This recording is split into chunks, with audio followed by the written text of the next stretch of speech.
आणि या घडीची एक महत्त्वाची अपडेट, राखी जाधव यांचा भाजपमध्ये पक्षप्रवेश होतोय। राष्ट्रवादी काँग्रेस शरदचंद्र पवार पक्षाच्या मुंबई अध्यक्ष होत्या राखी जाधव, पण त्या नाराज असल्याची चर्चा होती आणि अखेर त्यांनी भाजपत पक्षप्रवेश केलेला आहे। राखी जाधव यांची विविध कारणांवरून नाराजी होती। सगळ्यात मुख्य कारण होतं ते म्हणजे 52 उमेदवारांची निवडणुकीसाठी यादी दिली, किमान 30 जागा मिळणं अपेक्षित होतं, तसे प्रयत्न होणं अपेक्षित होतं, मात्र ते झाले नाही। अभिषेक मुठाळ आपल्याला अधिक अपडेट देतील। अभिषेक, राखी जाधव यांचा पक्षप्रवेश हा निश्चित मानला जात होता आणि आता पाहायचं तर आमदार पराग शहा यांच्या उपस्थितीमध्ये राखी जाधव यांचा पक्षप्रवेश पार पडलेला आहे।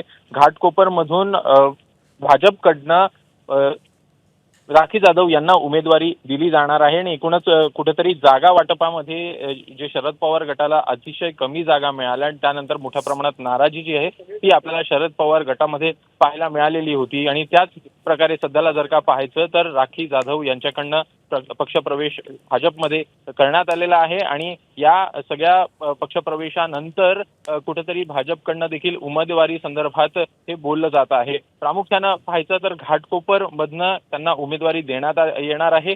दरम्यान जी भाजपची ही सिटिंग सीट होती आणि त्यामुळे एकूणच जे माजी सेविका आहेत त्यांचं कुठेतरी पत्ता यामध्ये आपल्याला कापल्याचं पाहायला मिळतं आहे आणि त्यामुळे कुठेतरी बंडखोर उमेदवार जे आहेत ते देखील या संदर्भात पुढे येऊ शकतात। अशात राखी जाधव यांना एक्सेप्टन्स येतो का हे बघणं महत्त्वाचं असेल।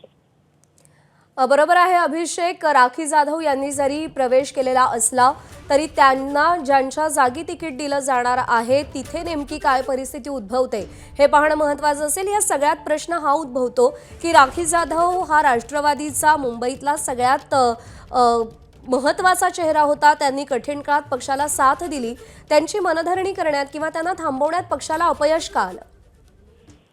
नक्कीच एकूणच जागा वाटपामध्ये आलेलं अपयश असेल किंवा मग काँग्रेस किंवा ठाकरे बंधू यांच्याकडनं अतिशय कमी जागा मिळाल्याचं आपल्याला प्रामुख्यानं दिसतं आहे। 30 जागा मिळणं अपेक्षित होतं, मात्र वरिष्ठ पातळीवर कुठेतरी प्रयत्न झालेला नाही आणि त्यामुळे नाराजी जी आहे ती आपल्याला शरद पवार गटामध्ये पाहायला मिळते आहे। सोबतच ज्यांच्यासाठी उमेदवारीसाठी प्रयत्न केले ऐनवेळी राष्ट्रवादी काँग्रेस पक्षाकडनं निवडणूक लढा असं पक्षाकडनं सांगण्यात आलेलं आहे आणि त्यामुळे मोठ्या प्रमाणात नाराजी किंवा रोष जो आहे तो आपल्याला शरद पवार गटाच्या पक्षावर पाहायला मिळत होता। एकूणच विरोधात संघर्ष आणि याच सगळ्या कारणातून आणि याच नाराजीतून राखी जाधव यांनी भाजपत प्रवेश केलाय।